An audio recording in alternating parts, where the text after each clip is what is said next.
Hey there, YouTube. I'm Yukitsu. This is the Yukitsu Times. Welcome to Tuesday Talkshow. So I actually had one recorded already, and I wasn't actually happy with how it came out, so I decided to do another one. So anyway, we're going to be talking a little bit about Persona 5. Just not too much about it, because unfortunately I couldn't get past the dungeon that I was on. But then we'll be talking a little bit about something else, and it's not going to be related to psychology or anything like that, unlike most of our episodes. But we'll have something interesting to talk about after that anyway. But in any event, what I did want to talk about here, I guess I could talk a little bit about the level I'm on, just in terms of what I'm thinking and what is sort of going through my mind as I play it. There's sort of a subplot to the game where you're trying to figure out who is causing the mental shutdown cases, which is a little bit like what sort of happens in the background of Persona 3 as well, where there's those people who turn into coffins, and then there's those other people who get eaten by shadows, and then they have a mental shutdown in that game as well. So it's a little bit of a callback, I think, to that to a certain extent, or maybe it's something similar or what have you. But in Persona 4, there's sort of this background plot of people sort of not really caring about anything anymore. And in this one, it's about these people who sort of just freak out and crash their cars or whatever. But I think that they've sort of implied that they suspect that Okumura is hooked up in this sort of problem in some way or form. I'm not necessarily sure that I buy into the fact that he actually knows what's going on as far as that element goes. I'm pretty sure that that's going to end up being someone else. He might have something that ties him into some group that is responsible for that, but I doubt that he's, for example, the guy in the black mask or whatever that they're referring to. To a certain degree, I almost think that would have to be a Persona user, but at the same time, I don't really know who that would be. You get that new character who does wear a black mask. Joker also does, so those characters could fit that description. But it's unlikely, in my opinion, that's either of those two. Other than that, you've got Panther wears a red mask, Fox wears a white one, then you've got Motoko who wears a silvery metal mask, so does Skull. So then, of course, there's Morgana who's a cat, so I don't think anything of that counts. So I don't think it's any of those guys, so it'll probably be some additional character that gets introduced later. I mean, I'm deep enough into the game that at this point in time, we have to figure out sort of the traitor subplot, but I also haven't really got any idea as to who that particular character is. Since we're reaching the point where we're going to end up in that interrogation cell, and that happens halfway through the game rather than at the end, so clearly there's going to be more to the game after that. But what I did do this week was listening to the soundtrack for the game, and I was also looking up the lyrics to the songs. The Persona series actually has an interesting trend of spoiling games or implying things in their opening videos or in their music soundtracks. For Persona 3, they actually give out a ton of information in Memories of You, which is the ending theme, which wouldn't have been so much a problem were it not for the fact that I got the special collector's edition of Persona 3, which contained the soundtrack with the lyrics printed in it. Memories of You, actually, if you read the lyrics pretty carefully, does sort of spoil the ending, although the ending of that one is fairly transparent all the way through. So despite the fact that it did sort of, it does hit pretty hard as far as telling you exactly what's sort of going on. It is still one of those ones where I didn't mind it that much because I sort of saw through it to a degree anyway. But I think that it was actually interesting to play through the game with that in mind, and it was quite late into the game when I sort of realized that I'm pretty damn sure that song's from the perspective of Igus rather than any of the other characters, which I think is just an interesting character to choose that from. And for Persona 4, there's a couple things that are in there. Less so about actually revealing what the actual answer is. What Persona 4 did was its opening song, as well as its battle theme to a certain extent, both tell you what you're supposed to do throughout the game. And it's not just in the sense that you're supposed to be collecting information in that sort of way, because that's, blatant. What is sort of not as evident is that you're given a lot of false information in Persona 4. You keep suspecting individuals and finding out after more scrutiny that they're not the culprit, they're not the culprit, and this continues even once you get to Adachi. He's not actually the ultimate final culprit that you're supposed to go after. So there's a choice in each of these games. In Persona 3, you can kill Ryoji, and doing this does nothing. You get the bad ending, and it stops you from... the reason that he argues that you should do it is because that way that you won't see the end coming, so you don't have to live with that sort of dread that you're all going to die with nothing that you can do about it. Or you could leave him alive, and then you can go fight Nyx, and then if you win, then you can stop the world from ending. But it at the cost of the main character. So what's interesting about that one is that it's the least interesting of these options. Like you're still gonna just everyone's gonna die regardless of what you're doing. You might as well try to avert that ending, and that's ultimately what you end up doing, and that works out just fine. I think that you could argue that the opening theme, Burn My Dread, does tell you a little bit what you should do there. You shouldn't be afraid of the ending, you should face it. But I think that one's self-evident enough that it didn't really need telling. Persona 4, on the other hand, I think there are plenty of people who got to the point where they had apprehended Adachi, and you have the choice to push him into the TV world and get sort of revenge, because at this point in time, Nanako's in a coma partly because of his actions. And it, I think, is very easy for you to feel emotional enough, if you're sort of into the story and into the characters and all that other stuff, to sort of throw all the blame on that one character and assume that must be the final answer. But you're not supposed to. You're supposed to assume that the information that you're getting is still incomplete and that you need to keep looking for more and more information. And this process is sort of ongoing for the investigation team. I'm suspecting that we're going to get a similar moral dilemma about killing or not killing somebody in Persona 5. But I think that after having listened to the music, I'm going to try taking the option where we actually kill whoever it is that we encounter in that sort of context. And the reason is that, typically speaking, these musical cues give you that hint as to what you're supposed to be doing. And in Persona 5, I think that actually the battle theme is not talking necessarily about the battles that you're fighting in per se. I get the feeling like the battle music is actually telling you what you're supposed to do when you encounter the traitor that they're talking about in the interrogation room at the very, very start of the game. Because it talks mostly about encountering somebody who's trying to kill you and turning the tables around on them, having planned that out and understood that they were going to do that, and then ambushing them in a trap. But it's actually a song about sort of coldly murdering somebody, unlike what you would hear in any of the other songs in the Persona series. I can't really find any major hints about what I'm supposed to be doing in Wake Up, Get Up, Wake Up, Get Up, Get Out There. I can't really figure out exactly what I'm supposed to be doing from that particular one, other than just doing stuff. That's pretty much what that one's about. It's a good song in its own right, but I can't find any hints. And River in the Desert, I think, is the other one that has lyrics. I can't really figure out exactly anything from that one. That one's very fragmented. So that one I can't really draw too much information out of, but Last Surprise actually does have a lot of lyrics that I think are telling about what you're supposed to be doing and who you are as a character in this particular case. So I'm thinking that there'll be an option at some point in the game where they say it's like, do you want to get revenge on the person who betrayed you or not? And I think that in this game you're probably supposed to say yes, just based around my assumption here. I'll see if I'm right about that, but that's just my prediction there. And again, also, I think that the lyrics to that song do lead back to the idea that you're deliberately throwing yourself into this interrogation for some other purpose. You're trying to entrap somebody. I mean, hypothetically, maybe you're doing it to draw out the traitor, figure out who they are. But it could also just be something like you need to be in that room for some reason or something like that. But I think that is definitely the case so far here. So we'll see how that sort of goes.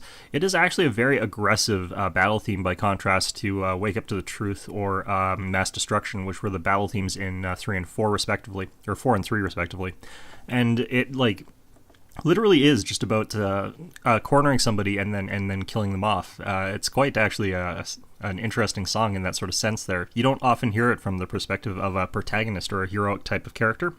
And you're not really an anti-hero, in my opinion, in this particular game. You're more or less just a classical hero, in my opinion, in this particular game.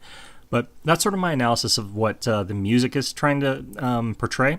And like, they've got such a strong track record of having the music portray something about the plot of the game overall, that I think that's not going to be... I think that's definitely still going to be the case in this particular game, but we'll get to that and see what is going on as far as that goes. I definitely do think that it is going to be related to the traitor in particular, because it is talking about a person talking to a friend and having played ahead of them, played a few steps ahead, or questioning their moves or something like that, rather than it being just a generic boast against just anybody. It is definitely directed towards somebody that you know quite well. So hopefully it's not Yusuke, because he's awesome.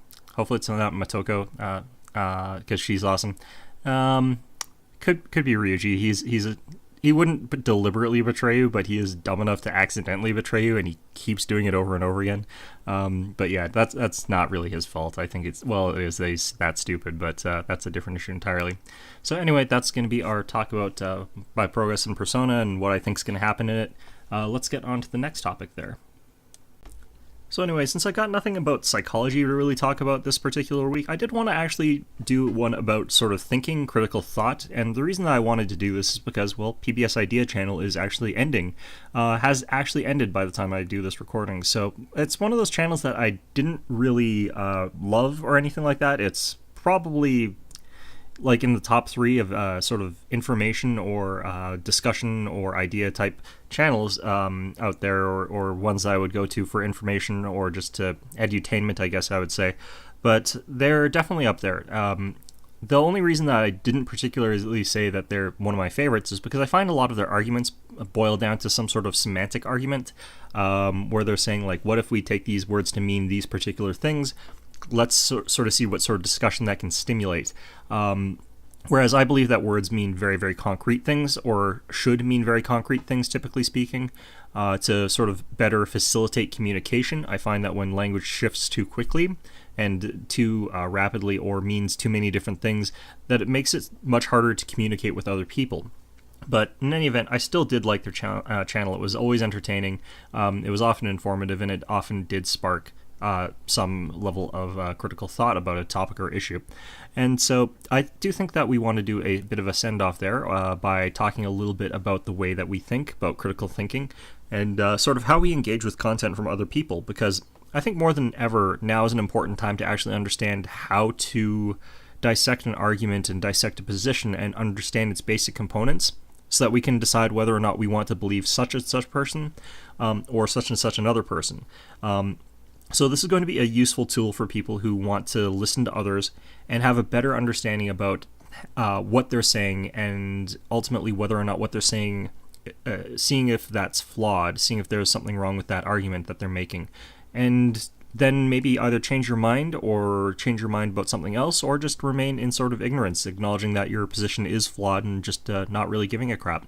There are certain positions that I personally hold that I know don't have any sort of logical basis that I'm perfectly willing to accept. For example, if somebody tries to get me to logically defend my position on free will, which is I believe that we do have free will, I have no logical defense for that assertion. And most people don't. In fact, the best philosophers out there don't have that, but I still cling to the fact that I believe that we don't live in a hard deterministic universe. And if we do, I think that is something that I'm still not going to believe in, just because I'd rather believe the contrary. So in any event, despite that, there are going to be people who are going to listen to your ideas, and they're not going to agree with you, and you're going to listen to other people, and you're not going to agree with their ideas. But it's useful to sort of understand where they're coming from, and we're going to be talking about sort of logic in the very basic Aristotelian logic sort of way there, and maybe you'll have an interest in it and climb your way up into more interesting or difficult forms of logic there. But what essentially logic is a means of taking an argument and rendering it down into mathematics.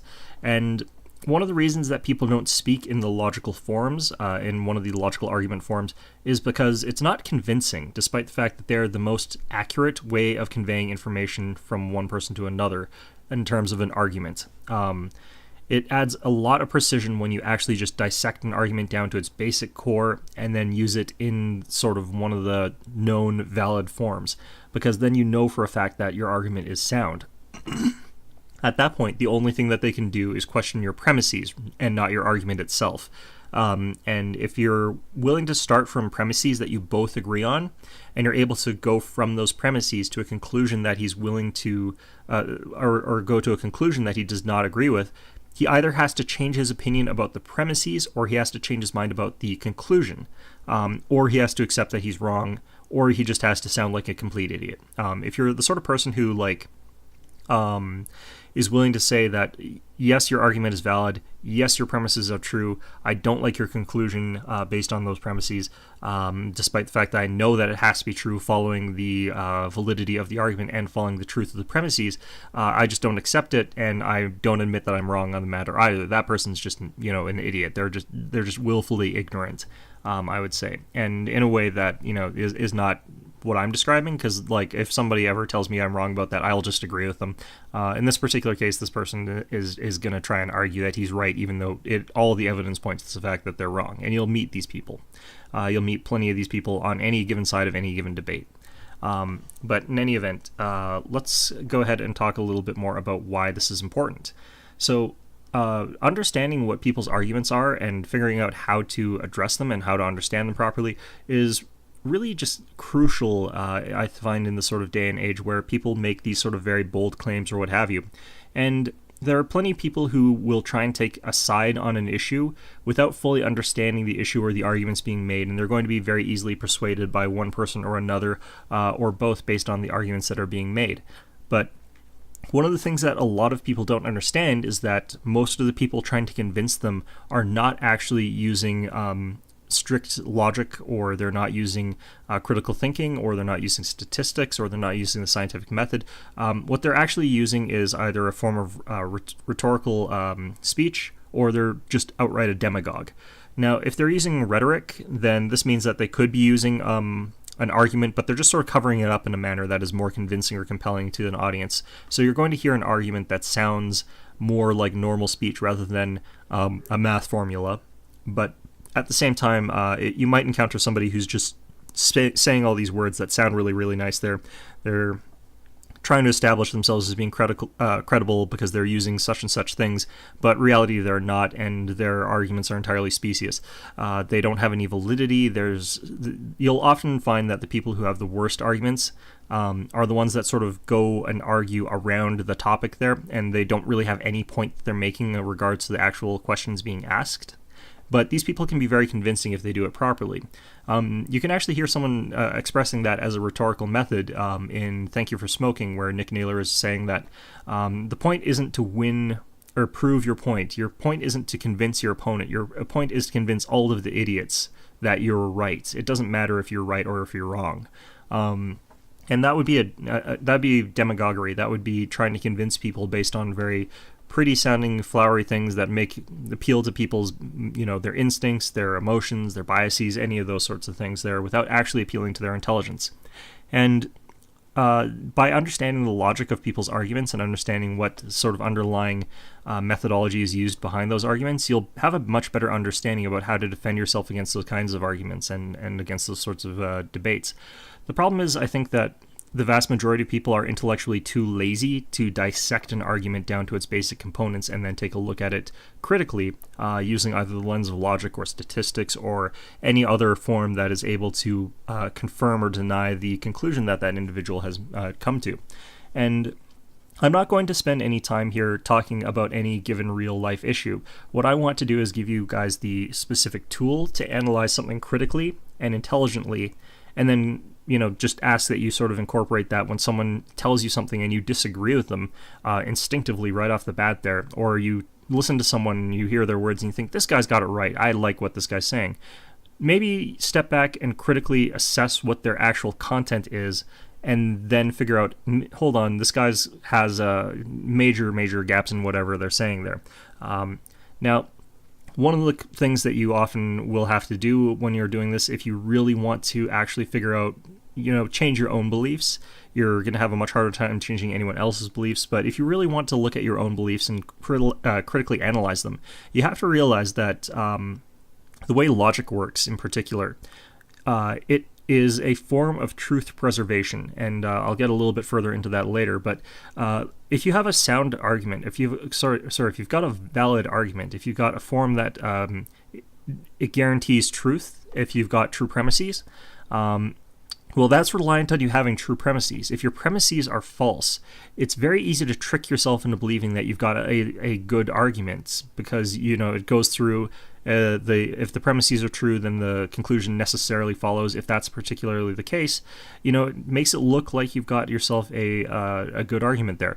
The reality is, if someone's able to then question your premise, and it's an important technique to understand when you should and when you should not question a premise, because you can infinitely question premises.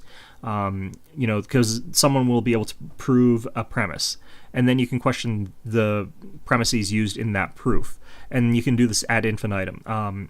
This is not intellectually useful in any event, and if you're relying on this as a tactic, you yourself probably should just change your mind about the issue, or find a different tack or a different flaw in the argument.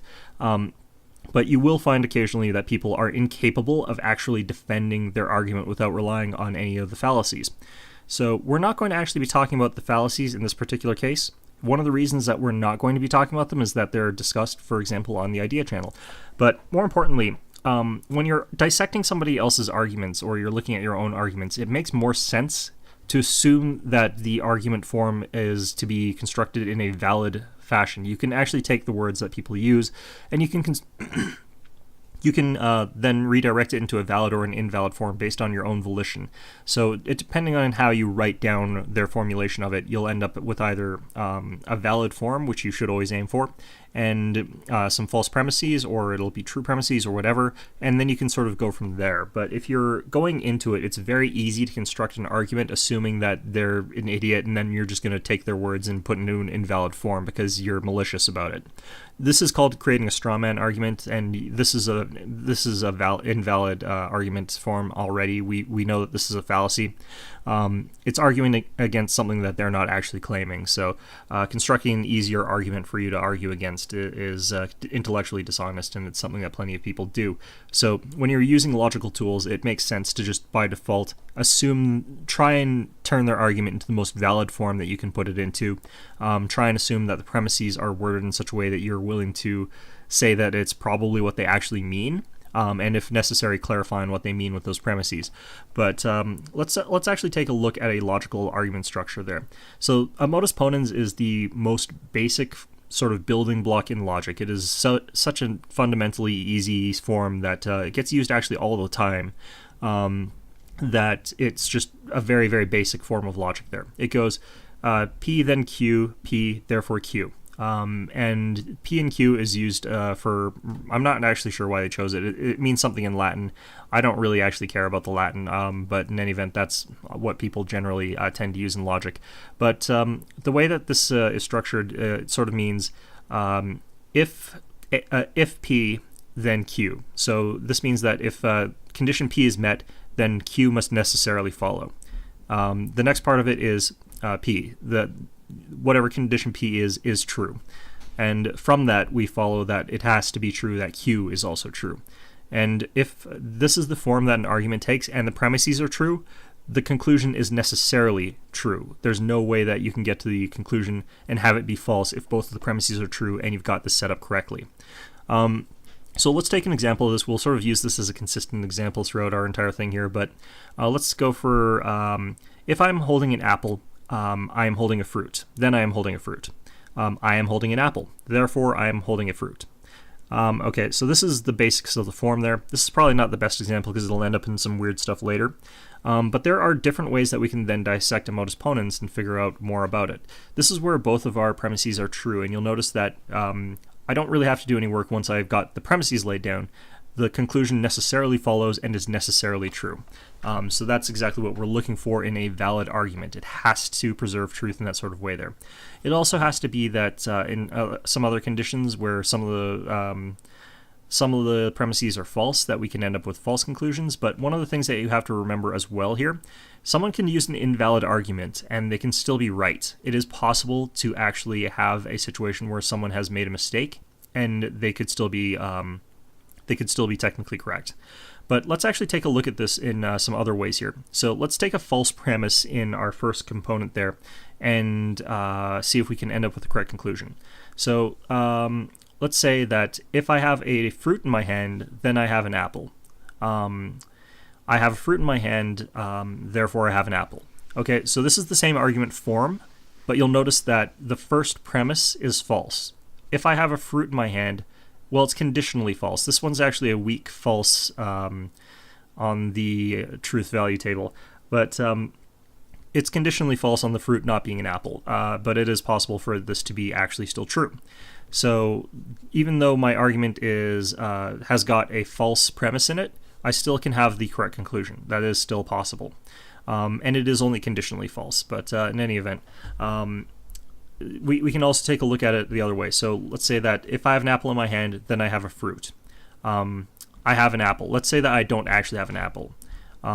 Let's say that our conclusion therefore follows necessarily that therefore I have a fruit. Well, if the premise of the second line is false, I do not have an apple, that does not mean that I do not have a fruit. So you'll notice again that we don't have a guaranteed concrete conclusion that I do not have that fruit there. So we can see that we only guarantee truth. Like, it's only really a useful tool to say that we know for sure what the conclusion is, whether it's true or false, if we've got a valid argument and if the premises are true. Because if one of the premises are not true, well, the conclusion doesn't really matter. We have to sort of go back from scratch and try and reassemble this in a way that the premises are true, and then figure out from there. Because we can't automatically dismiss an argument and its conclusion based on whether or not our argument has true or false premises. Now, there are certain circumstances where you will always end up with a false conclusion if the premises are set up in a certain way, but we'll not get into that right now. So there's some other arguments that are adjacent to Modus Pwnens that we should be aware of. One of them would be, for example, affirming the consequent. This is a fallacious argument, but it's so close to this that I do want to point it out just in case you accidentally use this when you're trying to use Modus Pwnens. Affirming the consequent would be, for example, P then Q, Q therefore P would be the sort of structure of that. So this would go, if I have an apple, then I have a fruit. I have a fruit, therefore I have an apple. And you'll notice that this is actually logically the same as our first invalid argument, or our first valid argument that had a false premise. But coincidentally, we end up with the same sort of situation here. We are able to see that we could potentially have an apple, but that's not necessarily true, even if our premises are true. So this is an invalid argument. We don't know anything about the truth value of this based on the structure of this argument here. So the reason that we're calling this affirming the consequent is because if we have it sort of set up like if I have an apple, then I've got a fruit. The consequence of us having an apple is having a fruit. So if we affirm the consequent, if we say that the consequence of this action is true, then the premise must be, or the other part of the premise must be true, that's affirming the consequent. And this is an invalid form. So you want to avoid this as best as you can, even though it's so similar looking to a Modus Pwnens argument there. So, you can generally speaking break people's arguments in some way or another into a Modus Pwnens if you are willing to sort of work hard enough, but sometimes you have to stretch what they're saying farther and farther away from what they're actually intending to say using the simplistic form. You can also stack Modus Pwnens on itself, sort of. So let's say that if I'm holding an apple, then I'm holding a fruit. If I'm holding a fruit, then I'm going to eat that fruit. If I'm going to eat that fruit, then I will be healthier. I have an apple, therefore all the other follows. So, you can just basically stack those together. The order of them, if I recall correctly, does matter. I don't want to remember right now off the top of my head because it is a nightmare trying to remember the math just without writing it down or checking. But in any event, it's a fairly basic form. It's very versatile, very malleable. You could actually use Modus Tollens, which is the sort of negative version of this. It would go, if I have an apple, then I have a fruit. I do not have a fruit, therefore I do not have an apple. Actually, let me double check that. I think that's Modus Tollens. I might be mixing up names here. Okay, so I did get the naming right. I was for a second there not sure if that was a Modus Tollens or if that was something else there. But you can see that you don't necessarily need to structure it this way. You could probably get some argument where you could have it some other way, but generally speaking, this is going to be the simplest way if you've got a negative somewhere in somebody's argument. So if somebody says something is not the case, you generally speaking should not be using Modus Pwnens. You generally speaking want to use Modus Tollens if you can. It's just a little bit simpler that way. And we can run into some of the same sort of weird little bits there. So let's say that if I have a fruit in my hand, then I have an apple. That again is a false premise. I do not have an apple, therefore I do not have a fruit.